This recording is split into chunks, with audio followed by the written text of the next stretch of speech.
Bueno, bienvenidos a la clase 27 y a la última semana de teóricas. Ya a partir de la semana que viene va a ser solamente prácticas y los recuperatorios. Y ya que vamos a estar hablando de mecánica, o sea, la idea para esta semana es hacer un mini cursito de teoría clásica de campos, dos clases. Disculpen, hay un mensaje. Está bien. En que vamos a ver la formulación lagrangiana en teoría de campos. Vamos a usar eso para estudiar teoremas de conservación en teoría clásica de campos, teoría relativista de campos, y finalmente la formulación hamiltoniana, donde el énfasis está en las peculiaridades de la formulación hamiltoniana para el electromagnetismo.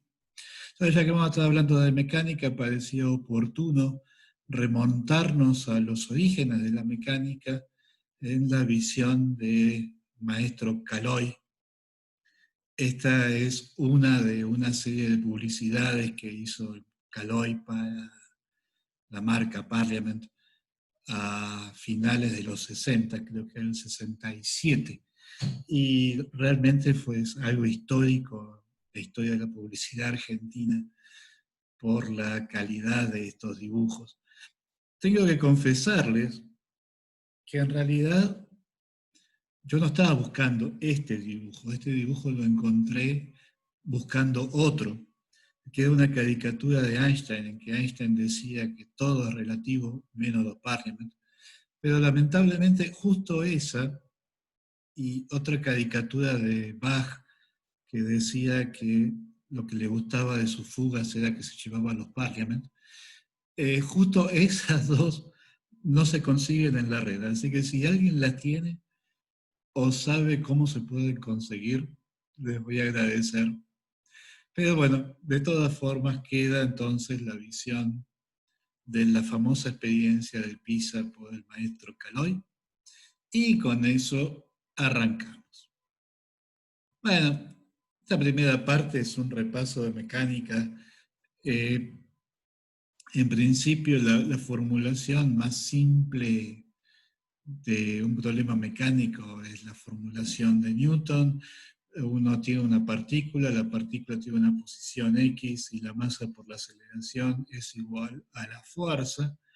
Esto funciona, pero muchas veces es muy poco eficiente, y en el sentido de que es engorroso. O sea, en estas ecuaciones hay un montón de información.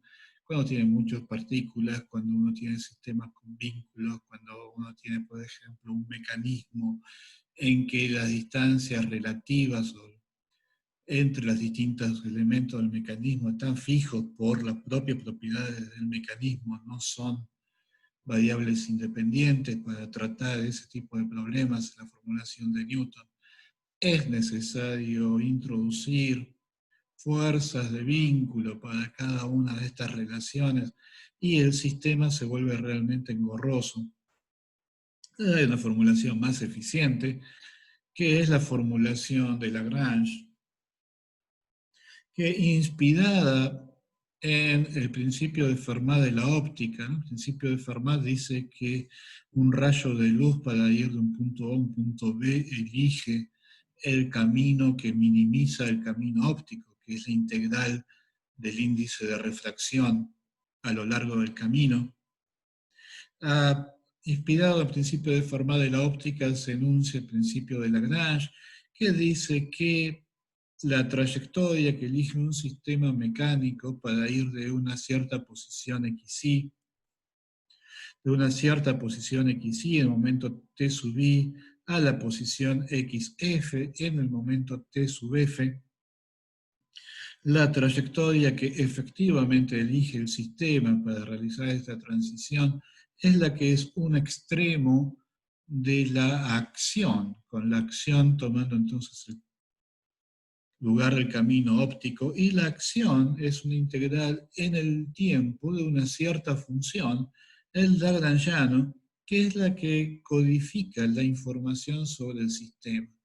El lagrangiano entonces es una función de la posición instantánea de la partícula, la velocidad instantánea de la partícula y el tiempo, y es acá, en el lagrangiano, es donde uno pone el modelo de la partícula. Y la potencia del sistema lagrangiano es que en realidad estas X no son necesariamente las posiciones de cada una de las partículas en el sistema, sino lo que se llama las coordenadas generalizadas, o sea, simplemente es un conjunto de variables que dado este conjunto, podemos calcular las coordenadas de cada una de las partículas en el sistema. O sea, eso nos permite introducir los vínculos directamente en la estructura del lagrangiano, evitando, o sea, pudiendo describir el sistema con un número mucho menor de variables. Y una vez que tenemos las posiciones, las coordenadas generalizadas, las velocidades van a ser las derivadas de las coordenadas generalizadas respecto del tiempo. Para lo que viene después, enfatizamos qué quiere decir que es un mínimo. O sea, estamos comparando sincrónicamente dos trayectorias posibles. O sea, tenemos dos trayectorias posibles del sistema. Ambas tienen la misma posición inicial y la misma posición final. El lenguaje de mecánica cuántica, unos días estamos calculando una amplitud de transición, porque conocemos la posición inicial y la posición final, y estamos comparando a tiempos iguales las coordenadas generalizadas en una historia y en la otra. La única restricción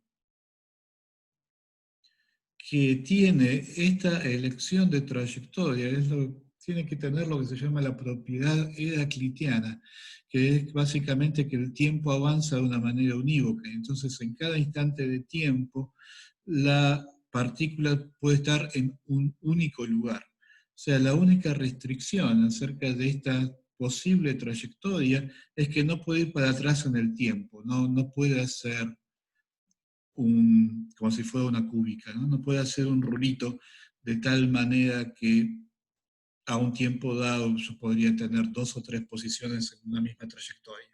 Para cada tiempo puedo tener la partícula tiene que estar en algún lado y en un único lugar. O sea, obviamente la trayectoria tiene que ser continua y no puede volver hacia atrás en el tiempo. Dado con esas dos restricciones, la línea, en este diagrama, la línea gruesa sería la trayectoria que nosotros queremos testear para ver si eso no es un mínimo.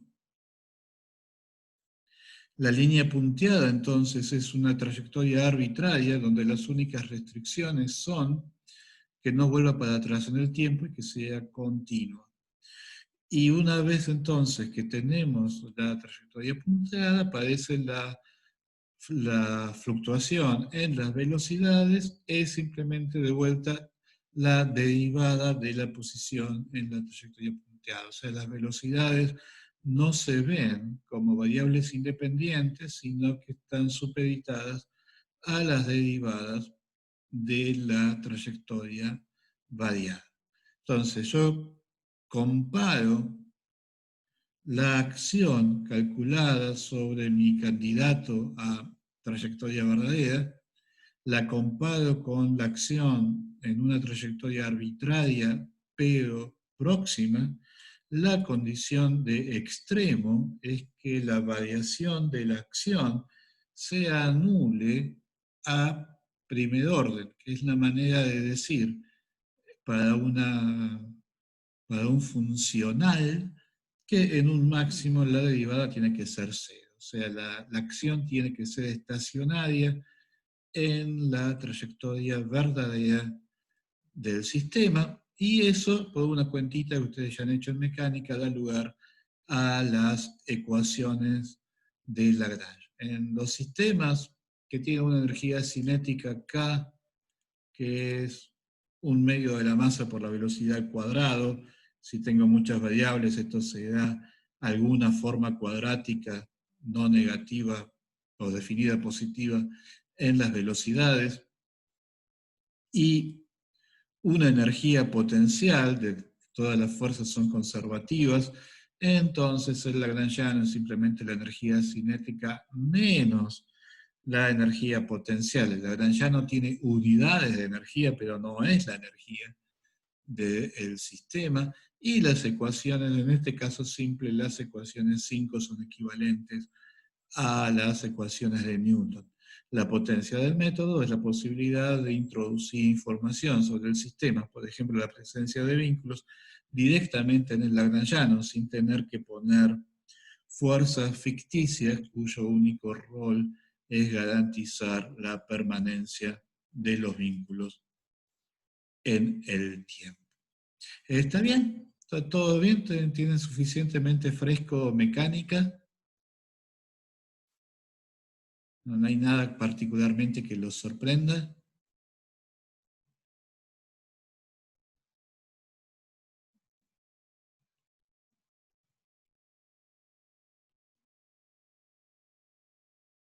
Bueno, bárbaro. Entonces seguimos adelante y ahora sí vamos a la formulación lagrangiana en teoría de campos, donde básicamente estamos pensando a un campo como un sistema que tiene muchos grados de libertad.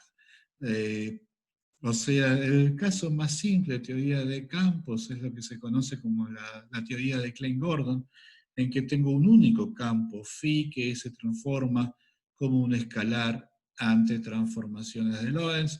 El lagrangiano, entonces, ahora, o sea, ¿qué es una configuración de este sistema? Para un sistema de estas características, ¿qué quiere decir la X? ¿Qué quiere decir la posición de un campo en un momento determinado? Eso es probablemente lo más importante y lo menos intuitivo que tengo para decir la clase de. Disculpen, se me chispoteó. Ah, está entrando gente, por eso. Bueno, el campo es lo que se conoce como un sistema extenso, o sea, en cada punto del espacio, en un momento dado, el campo toma un valor. Entonces, lo que sería la X del campo es toda la función phi de X en un tiempo dado, o sea, toda la configuración del campo en un tiempo dado es lo que llamaríamos la posición del campo en ese momento. Y entonces, las trayectorias son las historias del campo, o sea, es todo el relleno del sándwich.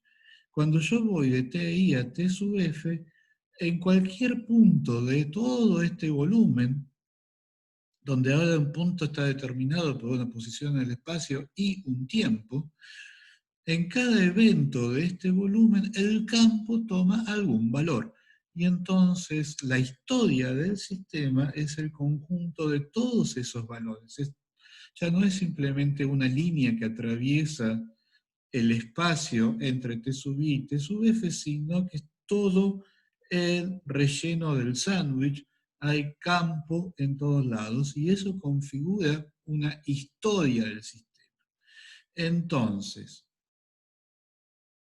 es usual trabajar con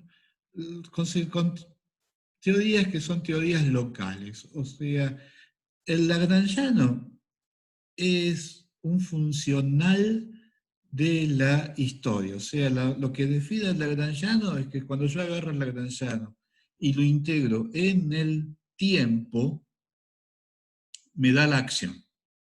O sea, el lagrangiano es la acción por unidad de tiempo, básicamente. Cuando yo lo quiero escribir como D4X, tengo el tema de que en realidad la coordenada X0 no es el tiempo, sino que es C por el tiempo. Y por eso la ecuación 7 divido por C. Eh, Cuando uno llega a este punto, uno está fuertemente tentado a adoptar lo que se llaman unidades naturales, o sea, definir que C vale 1 y la constante de Planck vale 1. Yo dejé las Cs explícitas, a pesar de que reconocidamente es un dolor de cabeza, para mantener la opción de chequear las unidades de distintas cantidades. O sea, usar unidades naturales es muy cómodo, pero a veces hace que las fórmulas se vuelvan un poquito oscuras. Entonces, la posibilidad de chequear las unidades para mantener esa posibilidad de al menos asegurarse que las cosas que vamos a ir escribiendo dimensionalmente sean correctas, preferí mantener las Cs explícitas. Como todo esto va a ser clásico, H barra no va a aparecer, salvo en el hecho de que la acción tiene unidades de H barra. O sea, la acción es una energía por un tiempo, tiene unidades de H barra, y eso va a ser importante precisamente cuando chequeemos las unidades de las distintas fórmulas. Aquí hay una pregunta, phi mu en la ecuación 6 cumple el rol de la velocidad. Sí, en algún sentido sí, pero ojo que acá hay 4. O sea, déjame retomar el hilo de lo que estaba diciendo. Entonces, el lagrangiano es una función de toda la configuración de phi de xt, donde x varía en R3 en un instante dado. Y podría ser absolutamente cualquier cosa, cualquier funcional de esa configuración. Lo habitual es simplificar muchísimo el problema, restringiéndonos a clases en que el lagrangiano se puede escribir en términos de una densidad lagrangiana. O sea, mientras que L es un funcional de la configuración, y la configuración es una función, en este caso de R3 en R, en el caso del electromagnetismo va a ser más complicado porque voy a tener varios campos que van a ser los potenciales. En el caso de la teoría de Klein-Gordon tengo un único campo, una configuración es una función de R3 en R. La idea es que el lagrangiano depende de esta configuración localmente, o sea, en cada elemento de volumen hay una pequeña contribución al lagrangiano, y el lagrangiano total simplemente se obtiene sumando estas contribuciones de cada elemento de volumen. O sea, esta L normal, a diferencia de esta L caligráfica, esta L normal es lo que se llama la densidad lagrangiana. Ojo, lo que viene ahora es importante.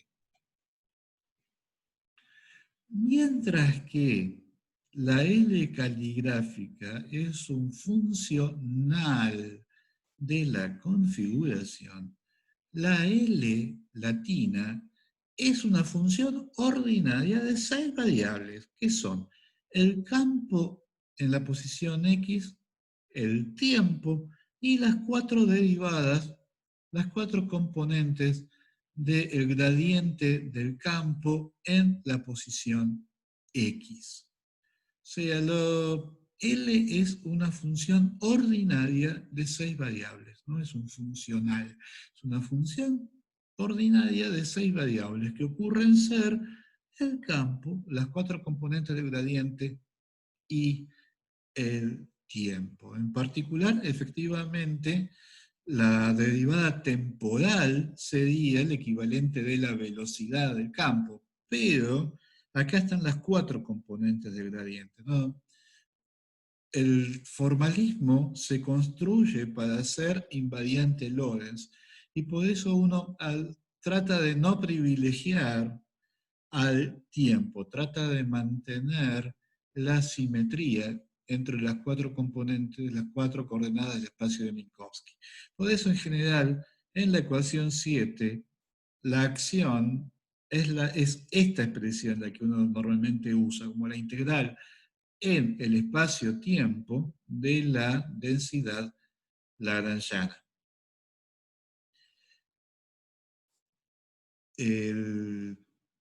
La idea, la idea que está subyaciendo a este formalismo es que en realidad las interacciones son interacciones locales. O sea, permanece el prejuicio en contra de las acciones a distancia que vienen de antes de Newton. Porque en relatividad la transmisión de información lleva tiempo y entonces a un tiempo dado el campo en un punto dado no tiene forma de enterarse de lo que está pasando en un punto lejano. De esto va a llegar, la información de lo que está pasando por acá va a llegar más tarde. Instantáneamente, entonces, el campo en un punto dado se entera de lo que está pasando en el mismísimo punto y de lo que está pasando en puntos que están infinitesimalmente próximos, o sea, puntos inmediatos. Para tener en cuenta esa información acerca de puntos que están muy próximos en el espacio, bueno, me alcanza con las derivadas primeras. Por eso, en el lagrangiano solamente introduzco la información de, si estoy pensando en lo que está pasando con el campo, en el punto X, introduzco la información de cuánto vale el campo en ese punto, cuánto vale el campo en puntos que están infinitamente próximos y en qué momento estoy mirando. O sea, esa es la motivación para restringirse a lagrangianos de la forma 6, que en realidad las interacciones fundamentalmente son locales y eventualmente solamente cuando despliegue la historia en el tiempo es cuando efectivamente van a aparecer interacciones entre porciones del campo a distancias finitas. ¿Está bien? ¿Se entendió todo esto?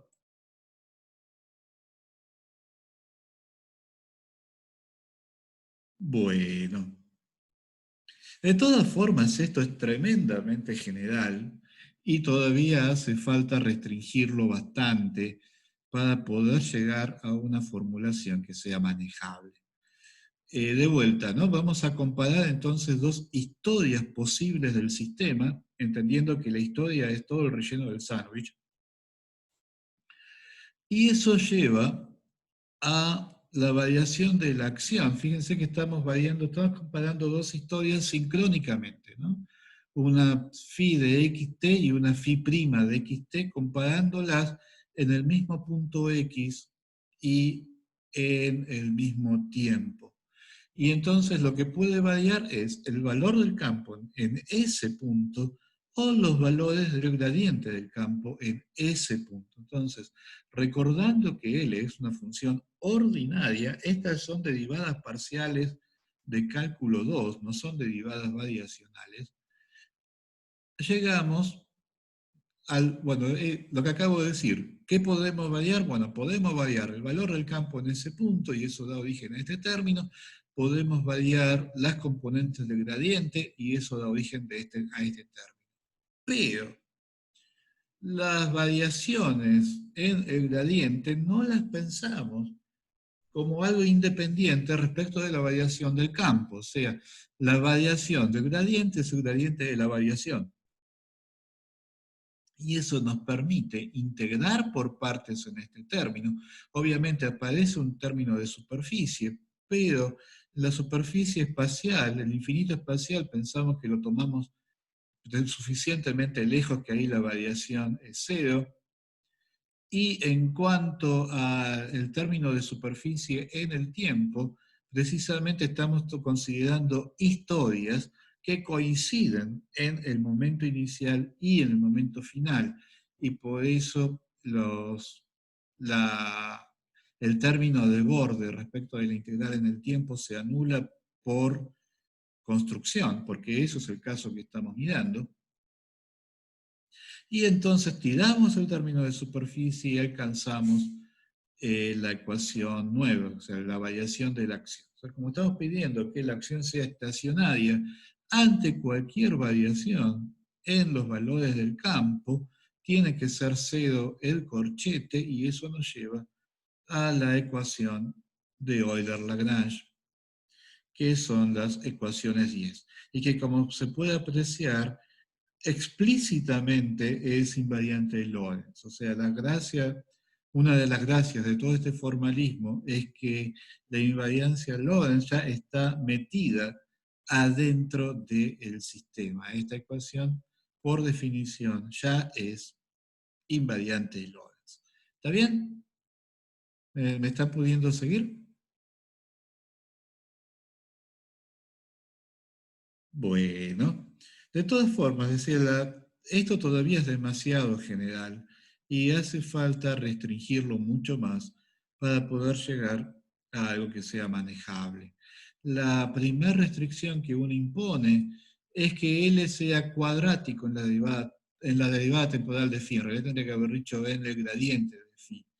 Pero es lo mismo, porque si yo quiero algo que tenga phi punto al cuadrado, pero que a su vez sea invariante Lorentz, lo único que puedo hacer es esta construcción de mu phi, que es precisamente menos de mu phi es 1 sobre c cuadrado por phi punto al cuadrado menos el gradiente de phi al cuadrado. Esto es el único invariante cuadrático que puedo hacer en términos de el gradiente de phi. Cuando lleguemos al campo electromagnético vamos a tener que hacer el mismo juego. ¿Cuáles son los invariantes que puedo construir a partir de los campos eléctricos y magnéticos?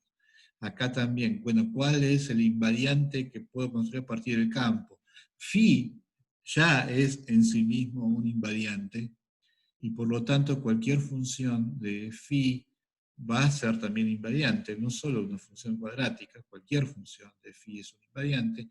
Con las derivadas de phi es más complicado, el único invariante cuadrático es el módulo del gradiente.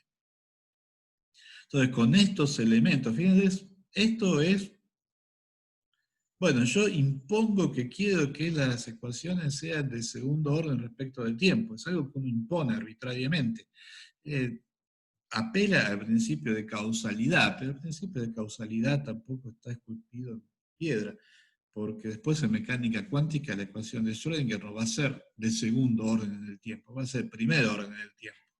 Y la vez pasada nos encontramos la ecuación de Abraham-Lorentz, que es de tercer orden en el tiempo. O sea que finalmente que sea de segundo orden en el tiempo, bueno, es cómodo. No sé si es mucho más que eso. El caso es que ya un lagrangiano con la estructura 11, bueno, ya es una restricción brutal respecto de la clase de todos los lagrangianos posibles, y empieza a tener algo que tiene una pinta. O sea, yo escribo las ecuaciones de Euler-Lagrange para un lagrangiano que tiene la forma 11, y me queda la ecuación 14, donde ya acá ya me apareció un D'Alembertiano. O sea, la ecuación 14, bueno, ya empieza a tener la pinta de una ecuación de ondas no lineal, porque además de que todavía tengo que elegir quiénes son estas funciones M y B, acá me apareció un punto, un término que aparentemente ya es cuadrático en los campos. O sea que ya la ecuación 11 me restringe a una clase de lagrangianos que son razonablemente manejables.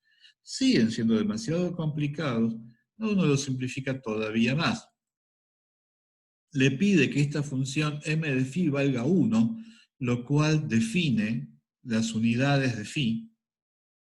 O sea, la elección de, una vez que uno decidió que m de phi va a ser una constante, la elección de la constante lo que hace es definir cuáles van a ser las unidades de phi, porque uno sabe que la acción sí o sí tiene que tener unidad de h barra. Eso no es negociable, la acción es h barra. Y elige, como acá aparece la derivada de phi, esto es la derivada ordinaria. B es una función ordinaria de una variable, en la que después uno va a reemplazar el valor del campo en un punto dado. Pero B es una función ordinaria, esto es la derivada de análisis 1 de la función B.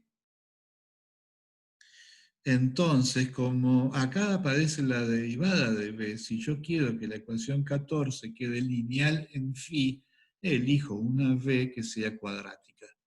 Y el invariante que puedo formar, que es cuadrático en phi, es multiplicar a phi cuadrado por alguna constante, que queda cómodo definir la constante como medio de m cuadrado. Todavía no sabemos quién es m cuadrado. Con estas elecciones, m de phi vale 1. Este término se va porque la derivada de la función 1 es 0. Esto es otra vez una derivada ordinaria de una función ordinaria de la variable real phi de x. Y esto me queda m cuadrado por phi, y entonces obtengo la ecuación de Klein-Gordon. Y la ecuación de Klein-Gordon fue propuesta por primera vez. Uno piensa que, mira esta ecuación y dice, bueno, esta es la ecuación de ondas, esta se conocía de la noche de los tiempos. En realidad no, la ecuación de Klein-Gordon se propone recién en los 20, a fines de los 20, cuando se desarrolla la mecánica cuántica y empieza a aparecer la pregunta de cuál es la generalización relativista de la ecuación de Schrödinger. O sea, la ecuación de Klein-Gordon se propone por primera vez como una generalización relativista de la ecuación de Schrödinger. Y entonces phi iba a ser la función de onda de una partícula. Bueno, ¿de qué partícula? Bueno, para saber de qué partícula, uno proponía una solución para la ecuación de Klein-Gordon que tuviera la forma de una onda plana y aplicaba las relaciones de de Broglie. O sea, identificaba h barra omega iba a ser la energía de la partícula, h barra k iba a ser el impulso de la partícula. Entonces, la ecuación de Klein-Gordon lleva a una relación de dispersión no lineal. Creo que mencionamos la relación de dispersión de la ecuación de Klein-Gordon cuando hablábamos de propagación de ondas en medios dispersivos. O sea, la ecuación de Klein-Gordon es una ecuación dispersiva. Yo uso las relaciones de de Broglie y me queda efectivamente la relación de dispersión para una partícula relativista. Y entonces, comparando esto con la ecuación, con la relación energía-impulso para la partícula relativista, llegó a la conclusión de que h barra por m tiene que ser igual a la masa de la partícula por c. O sea que la masa de la partícula es h barra por este coeficiente m dividido c. Y eso quiere decir que en realidad m es la inversa de una longitud. O sea, uno se fija acá cuáles son las unidades de m, sabiendo que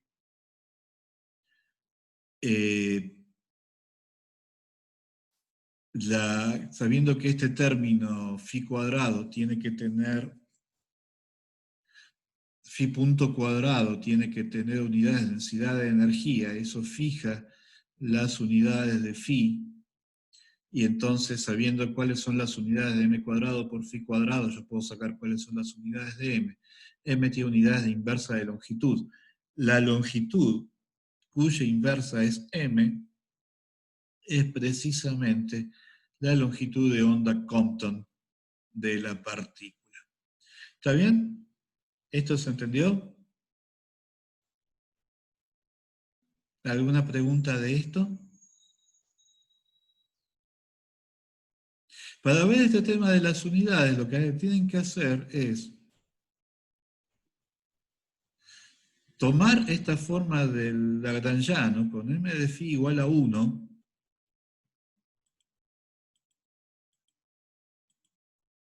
meterlo acá y pedir que la acción tenga unidad de h barra. O sea, acá hay una h barra, acá hay longitud a la cuarta, acuérdense que x0 es ct, estoy dividiendo por c, o sea que me queda un tiempo por longitud al cubo, Y entonces tiempo por longitud al cubo por unidades de L me tiene que dar unidades de H barra. De ahí, y sabiendo que ahora L no es cualquier cosa, sino que L es menos un medio de el gradiente de phi al cuadrado menos un medio de m cuadrado por phi cuadrado, de ahí puedo sacar cuáles son las unidades de phi y cuáles son las unidades de m. Me queda que m es la inversa de una longitud. Esa longitud es la longitud de onda Compton de la partícula que estoy tratando de describir. Curiosamente, cuando Klein y Gordon propusieron esta ecuación como generalización relativista de la ecuación de Schrödinger, fue rechazada. Y fue rechazada precisamente porque es de segundo orden respecto del tiempo. O sea, es perfectamente relativista, pero en ese momento el prejuicio había virado a que la ecuación tenía que ser de primer orden respecto del tiempo, como es la ecuación de Schrödinger. Y por eso finalmente, en vez de la ecuación de Klein-Gordon, se adoptó la ecuación de Dirac, que ustedes seguramente se van a encontrar en estructura 4. O sea que es curioso que el modelo de la ecuación de Klein-Gordon fue rechazado hasta que se encontraron partículas, los piones, que efectivamente se describen mediante un campo escalar. Y entonces eso hizo que se reflotara a la ecuación de Klein-Gordon como efectivamente una ecuación cuántica para una partícula escalar con la relación de dispersión habitual para una partícula relativista. Así que bueno, dejamos entonces la ecuación de Klein-Gordon y vamos a lo que realmente nos interesa, que es la formulación lagrangiana del electromagnetismo. Falta bastante. ¿Qué les parece? ¿Hacemos el recreo ahora o seguimos?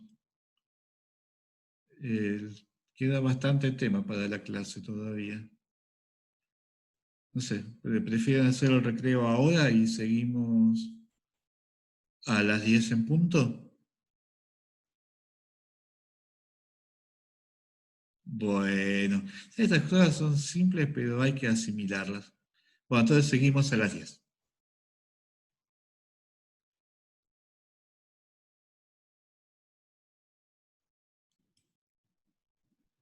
Bueno, entonces seguimos adelante. La idea, lo que hicimos para el campo de Klein-Gordon, ahora hacerlo para el electromagnetismo, donde, claro, aparece una primer complicación y que ahora tenemos dos niveles, o sea, en el campo de Klein-Gordon está phi, el phi es el campo, y en la teoría de los piones, el campo de Klein-Gordon es un observable.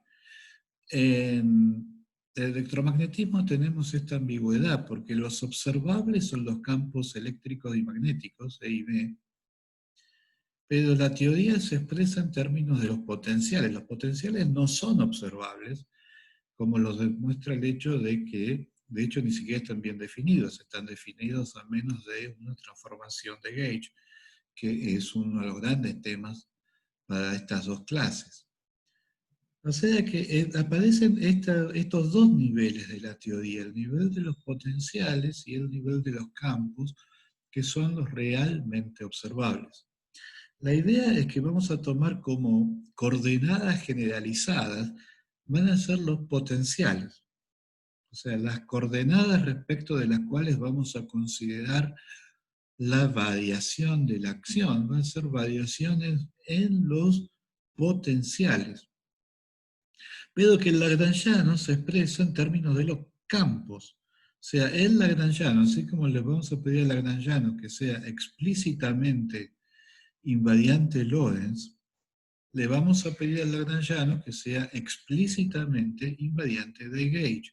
Y por eso la idea es que se formule el lagrangiano no dependa directamente de los potenciales, sino a través de los campos, que en la formulación relativista se expresan en términos del tensor de Maxwell, que ya lo habíamos visto en la clase 18 y cuya expresión en términos de los campos es de esta forma. Acuérdense que ahora ya sí es importante mirar dónde están los índices, porque subir y bajar un índice cero cambia un signo, subir y bajar un índice espacial es gratis. O sea que hay que tener cuidado cuando uno va a escribir una ecuación como la 18, si es que va a escribir los dos índices abajo, los dos índices arriba, uno abajo, y en ese caso, ¿cuál? Porque eso cambia los signos. Entonces, vamos a escribir un lagrangiano que va a ser funcional de f mun u y que a través de f mun u va a depender en los potenciales. Y como queremos que las ecuaciones sean lineales, vamos a pedir al lagrangiano que sea invariante Lorentz y cuadrático en f mun u. Y como ya habíamos visto, hay dos formas cuadráticas invariantes que uno puede construir a partir de f mun u. La contracción total de f mun u consigo mismo o la contracción de dos tensores de Maxwell con el símbolo totalmente antisimétrico. O sea, como cada tensor de Maxwell es antisimétrico, cosa que es obvio de su representación explícita, efectivamente esto no es necesariamente cero. No es necesariamente cero, pero sí es una divergencia total. Y así como en mecánica uno sabe que puede tirar, en el lagrangiano puede tirar una derivada total respecto del tiempo, porque eso integra por partes en la acción, y por lo tanto no depende de los detalles de la trayectoria, sino solamente del punto inicial y del punto final, en la teoría relativista, en la densidad lagrangiana, uno siempre, si uno tiene una divergencia total respecto del tiempo en la densidad lagrangiana, eso lo puede tirar, porque usando el teorema de Gauss, convierte esa densidad, esa divergencia total, en un flujo en el borde del espacio-tiempo, y eso involucra o bien el borde espacial, que uno considera que está en infinito y que no importa, o las configuraciones en el tiempo inicial y final, o sea, no involucra para nada la historia del sistema y por lo tanto no afecta las ecuaciones de movimiento. Esto es la puerta a un laberinto porque no afecta las ecuaciones de movimiento, pero sí afecta el valor de la acción. O sea, es un término de superficie, no depende de la historia, pero sí depende de la configuración en el tiempo inicial y final. O sea que no afecta las ecuaciones de movimiento, pero afecta el valor de la acción. En la teoría cuántica, el valor de la acción es importante, no solo para calcular las integrales de las ecuaciones de movimiento, sino para otras cosas. Es la fase de la función de onda, fundamentalmente. Y entonces, estos términos que uno los despreciaba o sea, no los tenía en cuenta en la teoría clásica, en la teoría cuántica vuelven a volverse importantes y hay que ver qué es lo que uno hace con esto. Pero por ahora nosotros nos vamos a quedar con la teoría clásica y en la teoría clásica, entonces, como este término no afecta a las ecuaciones de movimiento porque es una divergencia total, entonces la única opción que nos queda es que la densidad lagrangiana es, a menos de una constante, la contracción del tensor de Maxwell consigo mismo. Entonces uno se fija cómo vienen las unidades, se da cuenta que esta constante tiene que ser una dimensional, lo único que hace es fijar la normalización de los potenciales y por motivos que van a ser claros más adelante, es cómodo elegir la constante de esta forma. El, el signo no es tan arbitrario. O sea, uno quiere que el término que tenga derivadas primeras respecto del tiempo al cuadrado, quiere que ese término sea positivo. O sea, ¿se acuerdan que para la partícula el lagrangiano era la energía cinética menos la energía potencial? O sea, la energía cinética era la que llevaba el signo más.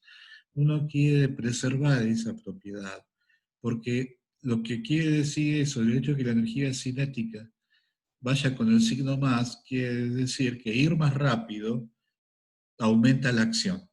Y por eso es que la acción puede tener un mínimo, un extremo. Si ir más rápido disminuyera la acción, yo podría hacer que la acción fuera arbitrariamente negativa, simplemente recorriendo la historia cada vez más rápido. Para evitar eso, uno quiere que la energía cinética venga con el signo más. En teoría de campos, el equivalente a la energía cinética sería el término que tiene derivadas respecto del tiempo al cuadrado. Entonces uno quiere que ese término caiga con un signo más. Y eso le determina cuál es el signo que tiene que poner adelante del lagrangiano. Entonces, con esa elección de signo para que la energía cinética aparezca con el signo más y una elección conveniente de la normalización de los potenciales, llega que es cómodo que esta constante, que es un número puro, una dimensional, tenga esta pinta, pero de vuelta la idea no es dejar al lagrangiano como función de los campos, sino pensarlo como función de los potenciales, y entonces obtiene la ecuación 20, que la desplegué porque es cómodo para tomar la variación. O sea, lo que sigue ahora es cuáles son las ecuaciones de Euler-Lagrange. Fíjense que el lagrangiano no depende del valor de los potenciales en un punto, lo cual es razonable porque el valor no está bien definido.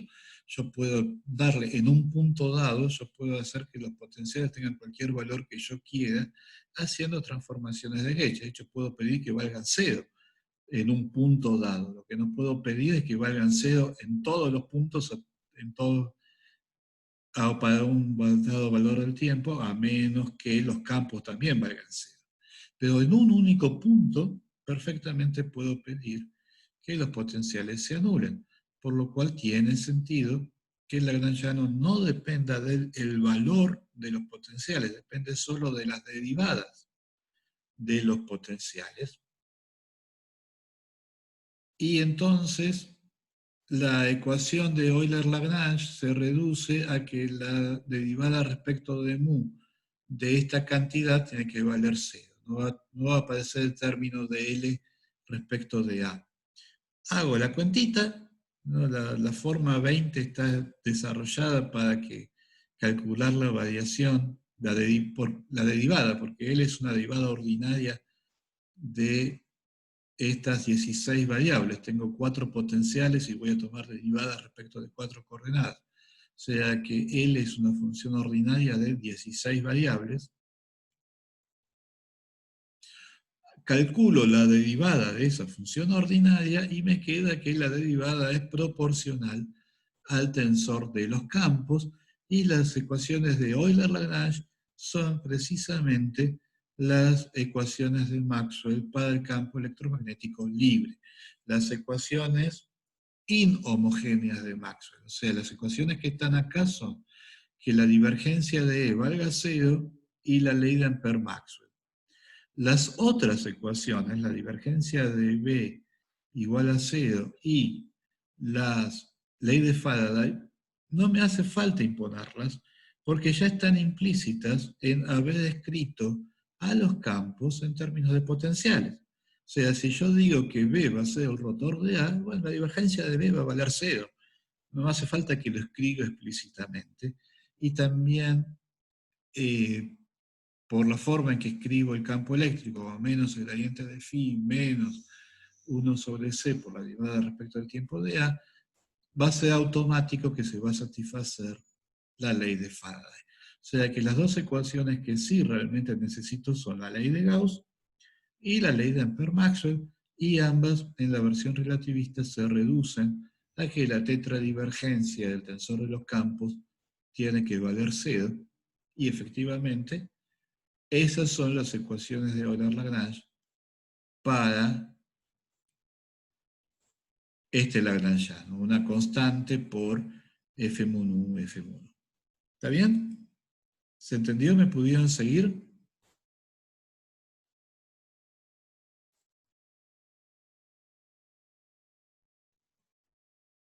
Bien. Estas son las ecuaciones para el campo libre. Uno se pregunta, bueno, ¿qué pasa si tengo cargas? Bueno, si tengo cargas tengo que meter un término más que precisamente plantea el acoplamiento de los potenciales a una carga externa. Fíjense que a diferencia de lo que yo acababa de decir, acá sí aparece el potencial explícitamente. No importa, porque ante una transformación de gauge, el potencial se le suma un tetragradiente de una función arbitraria. No, la transformación de gauge de A es A sumarle algo que tiene la pinta de mu de F. Ahora, por el tema de que yo no necesito tener en cuenta divergencias totales, en el lagrangiano yo puedo integrar por partes. O sea, ese d mu de F lo puedo convertir en una F por d mu de J mu. Y d mu de J mu es precisamente la ecuación de conservación de la carga. Entonces, el hecho de que acá aparezca explícitamente el potencial no implica que la acción deje de ser invariante de gauge si tomo la precaución de que J mu tiene que ser una corriente, una tetracorriente que sea compatible con el principio de conservación de la carga. Si tengo en cuenta eso, calcular la variación de esto respecto de AMU es obvio, y ahora sí, pasando de lado el 1 sobre 4pi, el 1 sobre c ya me venía acá, me quedan ahora sí las ecuaciones de Maxwell inhomogéneas. Y las ecuaciones de Maxwell homogéneas, que en la notación relativista tienen esta pinta, se cumplen automáticamente al haber escrito los potenciales, al haber escrito los campos en términos de potenciales. ¿Está bien? O sea que hemos encontrado efectivamente un lagrangiano para el campo electromagnético, que es este, tal que las ecuaciones de Euler-Lagrange me reproducen las ecuaciones de Maxwell que ya conocíamos de la teoría no relativista. ¿Está bien? ¿Se entendió esto?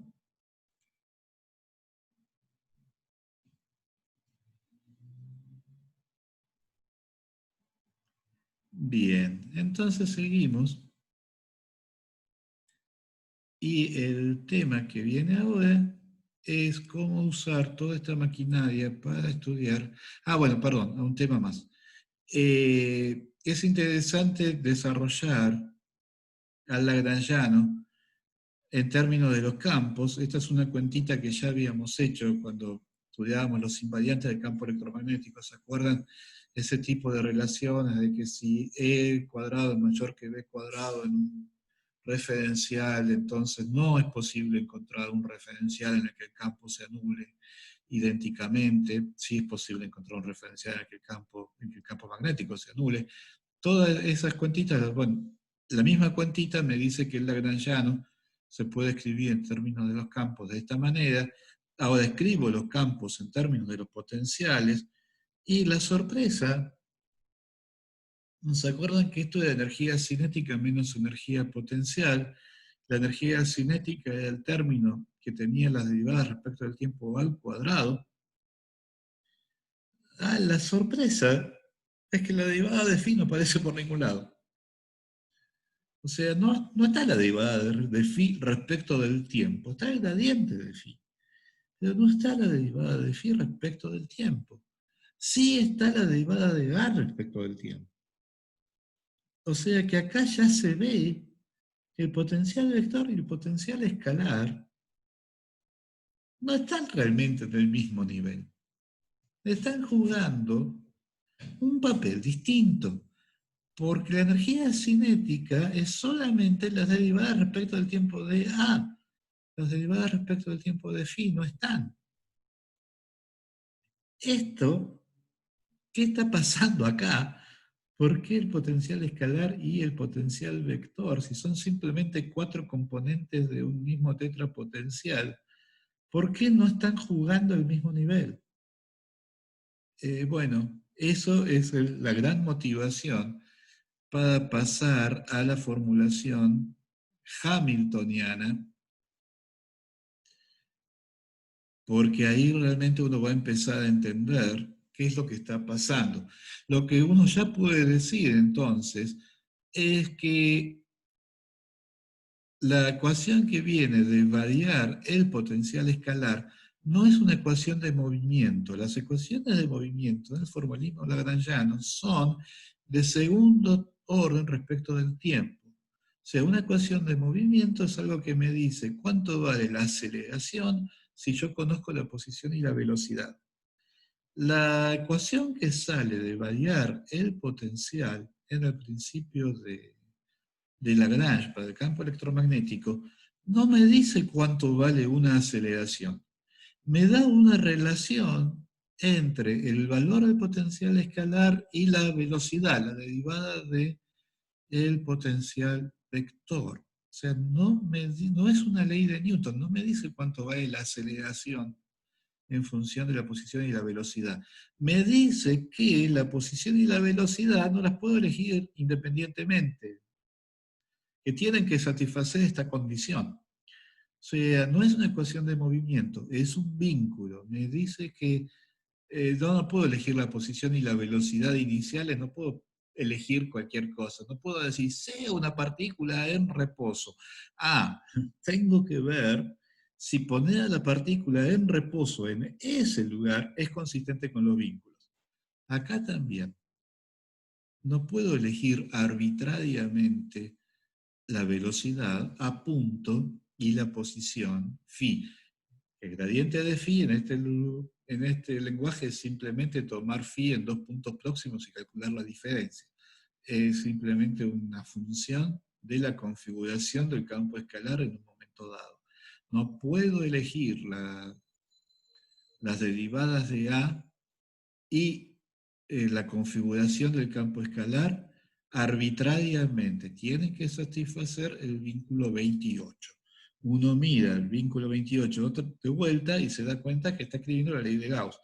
Esto es menos el campo eléctrico. O sea, está pidiendo que la divergencia del campo eléctrico con un campo electromagnético libre valga cero. Está pidiendo la ley de Gauss. O sea, la ley de Gauss es la ecuación de Euler-Lagrange correspondiente a una variación del potencial escalar, pero no es una ecuación de movimiento, es una ecuación de vínculo. ¿Por qué aparecieron vínculos en la teoría? Es algo que uno va a terminar de entender cuando mide la formulación hamiltoniana del electromagnetismo. ¿Está bien? ¿Se entendió?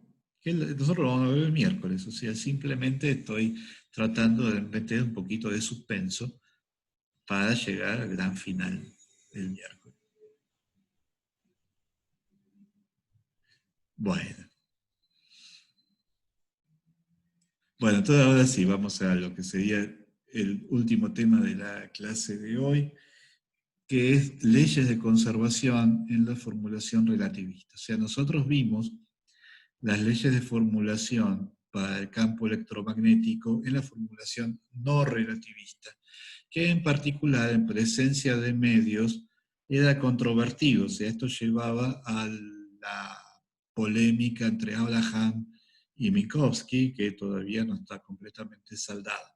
Nosotros acá solamente vamos a ver la formulación relativista para el campo electromagnético en vacío, donde las leyes de conservación, ahí hay acuerdo universal. O sea, todo el mundo está de acuerdo con cómo va la densidad de energía del campo electromagnético, el flujo de energía, que es el vector de Poynting, la densidad de impulso y el flujo de impulso.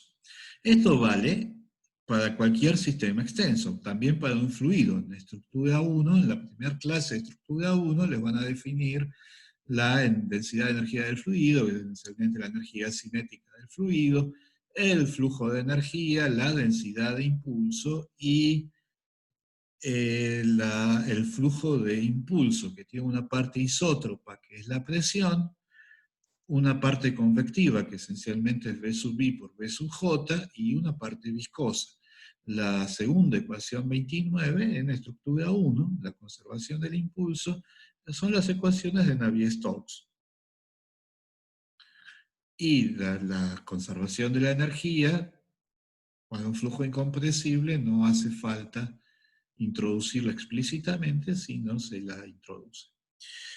Cuando uno mida las unidades de todos estos bichos, la densidad de energía tiene unidad de energía por volumen, reemplaza energía es masa por distancia al cuadrado sobre tiempo al cuadrado, le queda esta combinación, puede hacer el mismo juego para las otras cantidades. Ocurre que el flujo de impulso tiene unidades de densidad de energía, o sea que, ¿se acuerdan que en estructura 1, una de las componentes del T y J era simplemente la presión por el tensor de identidad? La presión era isótropa por la isotropía de la presión. Ay, se me borró el nombre. El principio de Pascal, ¿no? La presión es isótropa, entonces la contribución de la presión al flujo de impulso es simplemente la presión por el tensor isótropo, que es el tensor identidad, la delta de Heaviside. Entonces, la presión tiene unidades de densidad de energía. Y por eso este T y J tienen las mismas unidades que U. En la teoría relativista, la energía y el impulso se combinan en un único vector cuyas componentes son U sobre C, es la componente temporal, los P sub I son las componentes espaciales. Eso es para una partícula, ¿no? Energía sobre C y P son las componentes de un único tetravector, que es la energía impulso. Entonces es razonable, así uno va a combinar las densidades, también es razonable combinar los flujos. Y combina entonces estos cuatro elementos, U, J, P y T, los combina en un único tensor. Y acá ven por qué es importante que U tuviera las mismas unidades que T, porque efectivamente en el tensor los cuatro componentes, o sea, en realidad esto es la componente C2C, estas son las componentes C2I, estas son las estas son las componentes C2J, estas son las componentes IC, esto es una matriz de 3×3, son las componentes IJ. Acá, los cuatro componentes del tensor de energía e impulso tienen que tener las mismas unidades. Entonces, U y T salen bien, las unidades de P y de J, acuérdense que en electromagnetismo J es el vector de Poynting, hay que acomodarlas para que queden bien, y eso implica entonces multiplicar a P por C y a J dividirlo por C. Y las cuatro leyes de conservación independientes de la teoría no relativista, la conservación de la energía y las tres ecuaciones de conservación del impulso, se combinan en una única, en realidad son cuatro, porque el índice mutuo, cuatro valores, leyes de conservación para el tensor de energía-impulso. Y ahora la pregunta que queda planteada es, para una teoría dada, ¿cuál es la forma adecuada del tensor de energía-impulso?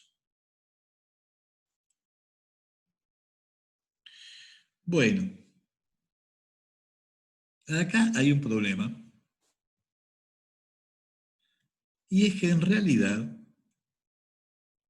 la definición última, la más profunda de cuál es el tensor de energía e impulso para una teoría dada, en realidad uno lo entiende cuando ve esto en el contexto de relatividad general. El tensor de energía e impulso es la fuente del campo gravitatorio. O sea, así como las ecuaciones de Maxwell son la divergencia del tensor de los campos es igual a la corriente, las ecuaciones de Einstein dicen que una cierta cosa construida a partir de derivadas de la métrica es igual a una fuente. Esa fuente es el tensor de energía-impulso de la materia.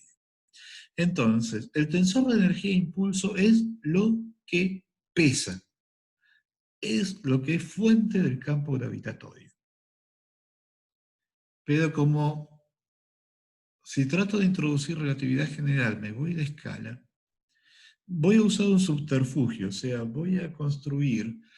Uno deduce las ecuaciones de Einstein, escribe una acción, que es la acción de Einstein-Hilbert, toma la variación de la acción respecto de la métrica, encuentra las ecuaciones de Euler-Lagrange, y esas son las ecuaciones de Einstein.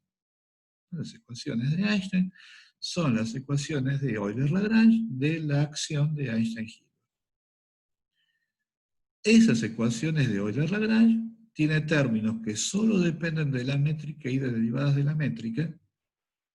Esos son los que van a ocupar el rol de el F mu nu, nu del electromagnetismo. Eso es lo que yo pongo del lado izquierdo de la ecuación. Y tiene términos que dependen de los campos de materia. Por ejemplo, los campos que son fuente del campo gravitatorio, los campos que pesan.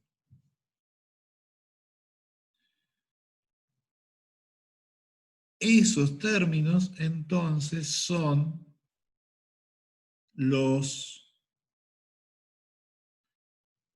las componentes, son los que uno pone del lado derecho de la ecuación de Einstein, son las componentes del tensor de energía e impulso. Entonces, para hacer una deducción realmente sistemática de tensor de energía e impulso, yo tendría que agarrar el lagrangiano con el lagrangiano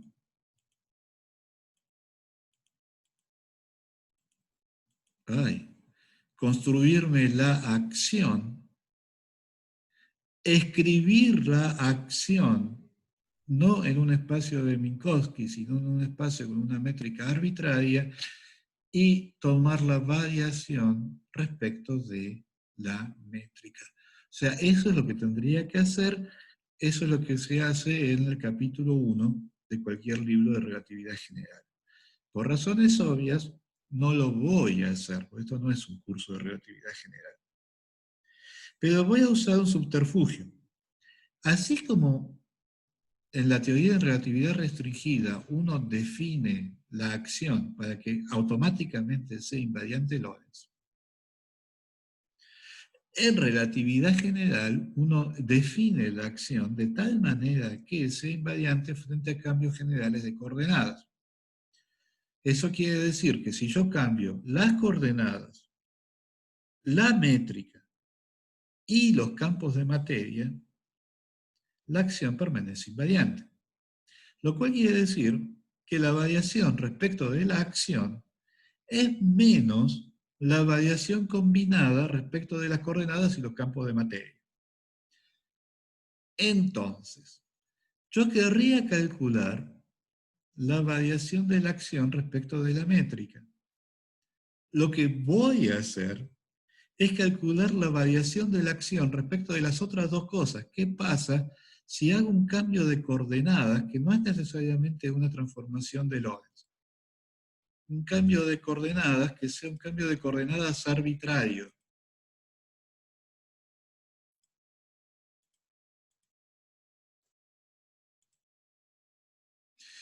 Y ver ¿Cómo cambia la acción? Debido al cambio de coordenadas y al cambio en los campos que ocurren porque yo cambié las coordenadas.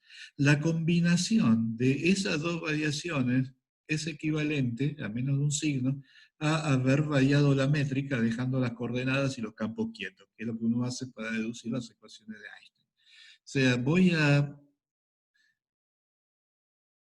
voy a hacer un cambio de Gestalt, voy a sacar las ecuaciones de Einstein por contraste, variando todo lo demás y viendo qué es lo que queda. Pero la cuenta es perfectamente legítima y vamos a llegar de esa manera a calcular efectivamente los tensores de energía impulso correspondientes a un campo de Klein-Gordon hoy y al campo de Maxwell el miércoles. Entonces, déjenme resumir lo que acabo de decir. Queremos saber cómo es el tensor de energía impulso para una teoría dada. O sea, a mí me dice, usted tiene un campo escalar que obedece la ecuación de Klein-Gordon. ¿Cómo es el tensor de energía e impulso para esa teoría? ¿Cuáles son las leyes de conservación de esa teoría? ¿Cómo se escribe la densidad de energía de un campo de Klein-Gordon? Podría haber hecho a la manera no relativista, podría haber dicho, bueno, esto es una ecuación de ondas, y yo descompongo el campo en modos, cada modo se comporta como un oscilador, yo sé lo que vale la energía de un oscilador, o sea que de ahí puedo sacar cuánto tendría que ser la densidad de energía y después me fijo cómo puedo encontrar una J adecuada que haga que la ecuación de conservación de la energía valga. Eso fue más o menos lo que hicimos cuando demostramos el teorema de Poynting y después la conservación del impulso para el campo electromagnético. O sea que más o menos lo podría haber hecho a pulso. Lo que queremos hacer ahora es ser más eficientes. Queremos sacar la ecuación de... Queremos sacar cómo es el tensor de energía e impulso para, digamos, el campo de Klein-Gordon directamente de la acción, pidiéndole a la acción que tenga una cierta invarianza. Ustedes se acuerdan que en mecánica uno deduce la conservación de la energía pidiendo que la acción sea invariante frente a traslaciones en el tiempo. Y después deduce la conservación del impulso pidiendo que la acción sea invariante frente a traslaciones en el espacio. Acá le vamos a pedir una simetría mucho más exigente. Le vamos a pedir a la acción que sea invariante frente a un cambio arbitrario de coordenadas, que no es una transformación de Lorentz. Podría ser, pero no necesariamente. Vamos a considerar cambios de coordenadas más generales que una transformación de Lorentz. Y de pedir la invariancia de la acción a primer orden en este XIMU, o sea, las X viven en un espacio de Minkowski, voy a deformar un poquito al espacio de Minkowski, pero le voy a pedir a la acción que sea invariante frente a esta transformación. Eso, pedir que la acción sea invariante frente a esta transformación, me va a llevar a que tiene que existir un tensor conservado, tiene que existir un tensor que satisfaga la ecuación 31. Y a ese tensor lo voy a identificar con el tensor de energía-impulso. Lo que les estoy advirtiendo es que la cuenta que vamos a hacer no la van a encontrar en ningún lado. O sea, es una forma de reproducir la cuenta que uno hace en relatividad general sin meter toda la maquinaria de relatividad general. En particular, vamos a hacer una cuenta que solamente vale cuando las X-mu viven en un espacio de Minkowski. O sea, tenemos un espacio de Minkowski, lo vamos a doblar un poquito y le vamos a pedir que la acción no cambie a primer orden en sí cuando uno deforma un poquito un espacio de Minkowski. Pero aparte de eso, es una cuenta que no es, la forma en que vamos a hacer la cuenta no es la forma en que está hecha esta cuenta en los libros de relatividad general. Y muchas veces en los libros de electromagnetismo simplemente se trata de generalizar la cuenta que está en los libros de mecánica, la de mecánica no relativista. Y eso lleva a problemas, porque lleva a una definición de T mu nu que no es la definición correcta. La definición correcta de T mu nu es lo que pesa. T mu nu es lo que sirve como fuente para el campo gravitatorio en la teoría de Einstein. Cualquier otra definición de T mu nu está mal. Entonces nos vamos a hacer una cuenta que es muy poco ortodoxa, pero que tiene la virtud de que directamente nos va a llevar al T mu nu correcto sin haber tenido que introducir la maquinaria de relatividad general. Así que les doy un minuto para que tomen aire y nos lanzamos a la cuenta. ¿Está bien?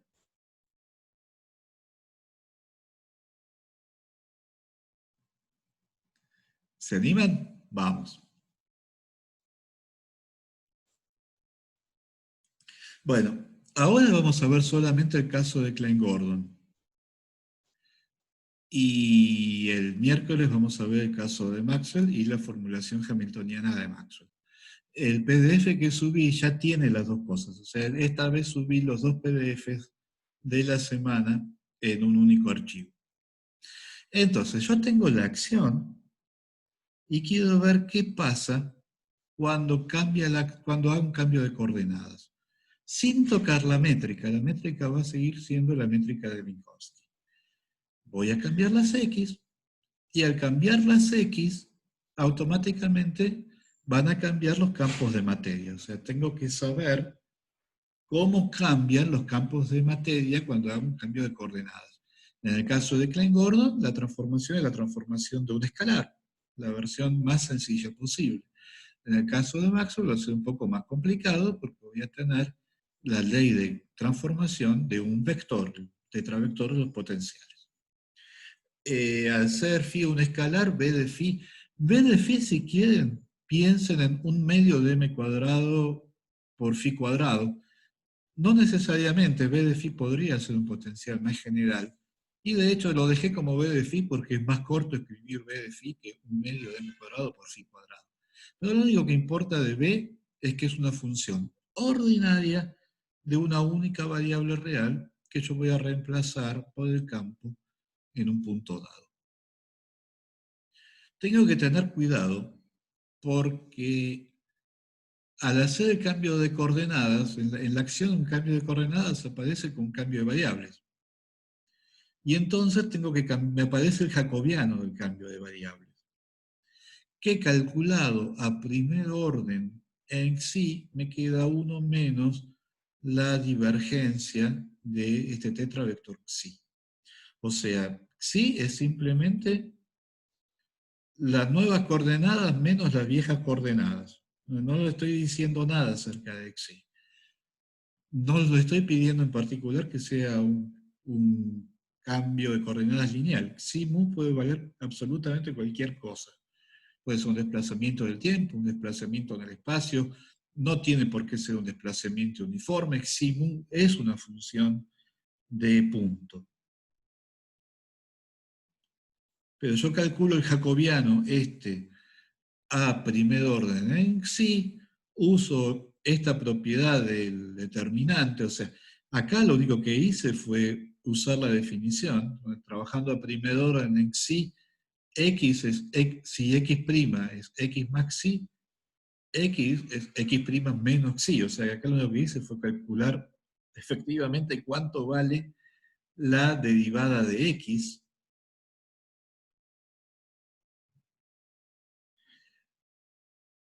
O sea que el paso de la primera línea a la segunda es más o menos obvio. Para calcular para pasar de la segunda a la tercera, tengo que calcular este determinante. Las propiedades que necesito es que el logaritmo del determinante es la traza del logaritmo. El logaritmo de 1 más algo chiquito es algo chiquito. O sea que acá me quedaría el logaritmo de menos. Acá me quedaría el logaritmo. La matriz es la identidad menos el gradiente de xi. El logaritmo es menos el gradiente de xi. La traza es poner ρ igual a sigma y sumar. O sea, me queda la tetradivergencia de xi. Y e a la menos de la tetradivergencia de xi es 1 menos xi. O sea, eso es todo lo que hay en la cuenta 34. O sea que voy a tomar la acción, voy a variar las coordenadas. Al variar las coordenadas, varía la medida, me aparece el jacobiano del cambio de variables, es esto. Ahora tengo que ver qué pasó con L. L va a variar porque al variar las coordenadas, también me variaron los campos de materia de acuerdo con sus propiedades vectoriales. Y entonces, al variar los campos de materia, aunque el lagrangiano no dependa explícitamente de las coordenadas, al variar los campos de materia, me va a variar también el lagrangiano. Y la forma en que varía el gradiente de phi, acá esta coma sobró, bueno, es la regla de la cadena, o sea, la derivada respecto de x mu es la derivada respecto de x' rho por la derivada de x' rho respecto de x mu. Hago esta cuenta, yo sé que x' es x maxi, y me queda que la variación, entonces, del campo, del gradiente del campo, está dada por la fórmula 35. Meto todo junto y veo que tengo dos términos en la variación de la acción. Un término que viene, bueno, tengo la acción a orden 0, no cambió obviamente. A primer orden en sí, tengo un término que viene del jacobiano y un término que viene de la variación de los gradientes. Combino todo y ahora efectivamente veo que me queda este xi rho sigma por una matriz de rho sigma que cuando la escribo explícitamente tiene esta pinta. Ahora yo quiero que cualquiera sea xi, la acción no varíe. O sea, yo quiero que esta corrección de primer orden efectivamente sea 0.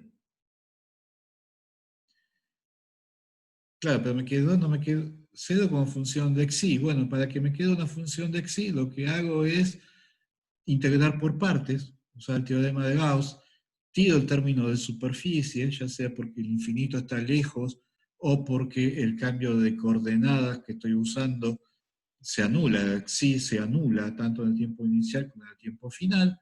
Me queda entonces que pedir que esta corrección de primer orden sea 0, es lo mismo que pedir que la tetradivergencia de este tensor, T rho sigma respecto de sigma, sea 0, que es precisamente la ley de conservación. O sea, este T rho sigma, que acá simplemente es cualquier cosa que esté multiplicando a xi rho sigma, me sale automáticamente, este T rho sigma tiene que satisfacer la ley de conservación. Y entonces, aplicando el principio de que si en física algo maulla es un gato, si T mu nu, T rho sigma satisface la misma ecuación que T mu nu, quiere decir que T rho sigma es T mu nu. O sea que es la misma lógica que usó Maxwell para decir que si las fluctuaciones del campo electromagnético se propagan con la velocidad de la luz, entonces la luz tiene que ser una fluctuación del campo electromagnético. Es la misma lógica. Como los dos objetos satisfacen la misma ecuación, tienen que ser la misma cosa. Y de esa manera identificamos quién es el tensor de energía-impulso adecuado al campo de Klein-Gordon. ¿Está? ¿Me están pudiendo seguir?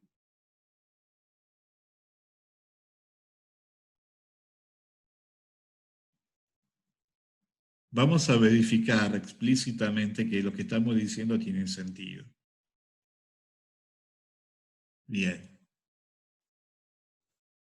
Bueno, entonces, escribiendo explícitamente esta matriz, acá la tienen desplegada, ¿no? TC20, que es la densidad de energía, efectivamente me quedó algo definido positivo. Fíjense que no es invariante Lorentz. ¿No? Lo que sería invariante Lorentz sería la diferencia entre este punto, entre esto y esto. Acá me quedó la suma. O sea, no es, en sí mismo no es invariante Lorentz.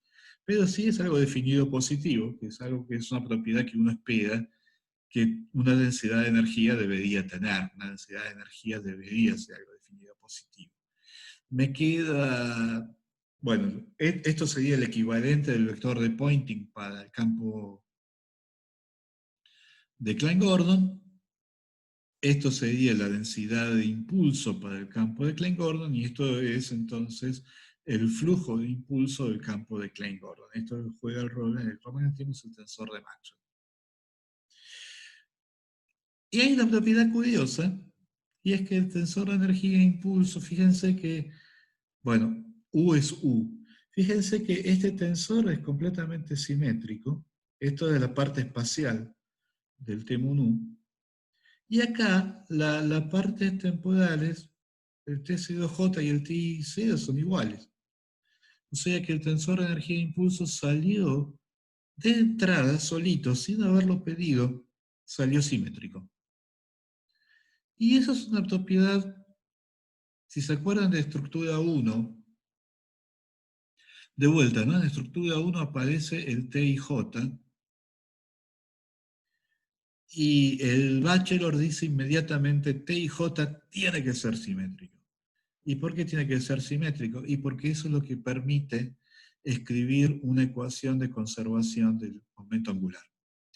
Bueno, acá pasa lo mismo, o sea, uno espera que T-U sea simétrico, y eso tiene que ver con la conservación del impulso angular. O sea, uno define un nuevo tensor, que es el 39.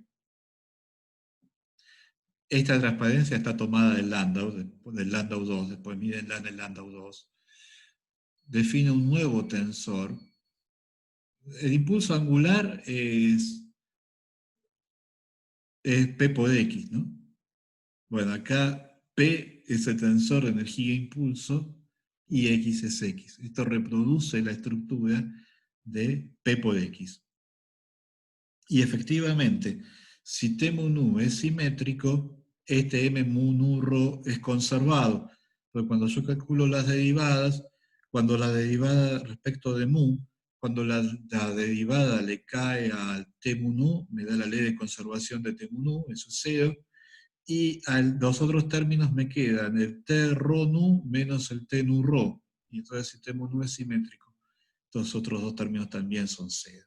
O sea que efectivamente la simetría de T-U me permite escribir una nueva ley de conservación que yo puedo identificar con la conservación del impulso angular.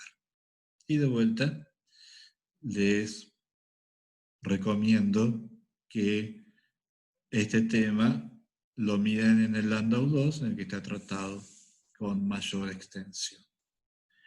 Bueno,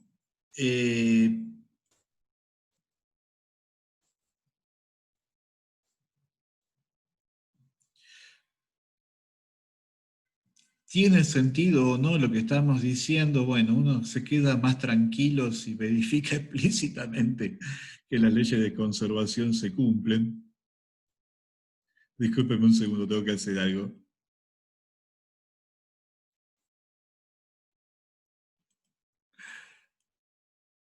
O sea, todo muy lindo, pero chequeemos que realmente las ecuaciones de conservación se cumplen.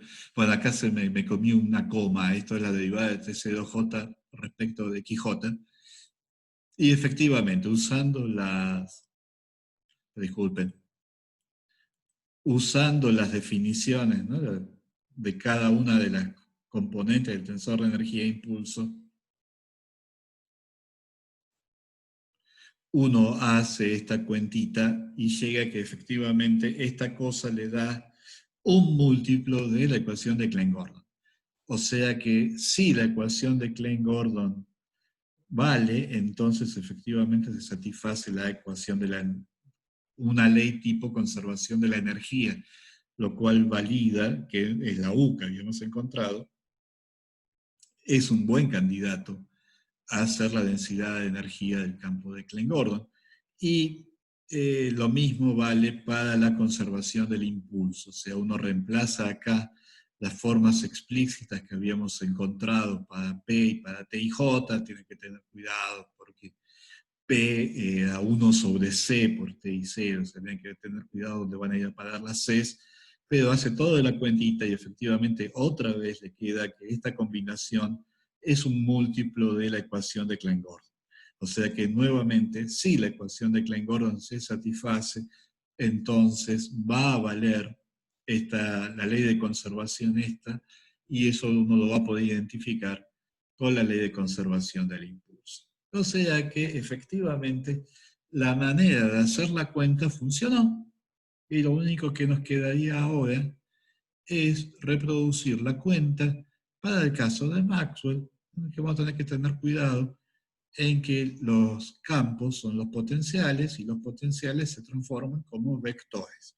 Vamos a tener que tener cuidado con cómo es la ley de transformación correcta para los potenciales. Parece que, a ver, ¿hay alguna pregunta o comentario respecto de esto?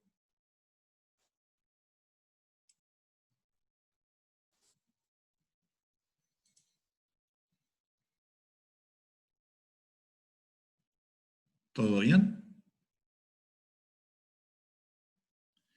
Bueno, entonces vamos terminando por hoy. Seguimos con los grandes momentos de la historia de la ciencia ilustrados por el maestro Caloy. La próxima y última clase vamos a tener vamos a ver el tensor de energía e impulso y la formulación hamiltoniana de la teoría de Maxwell. Si quieren ir chusmeando un poquito, ya el PDF ya está subido al Classroom. Así que, bueno, nos vemos el miércoles entonces, ¿algo que haya algún otro comentario?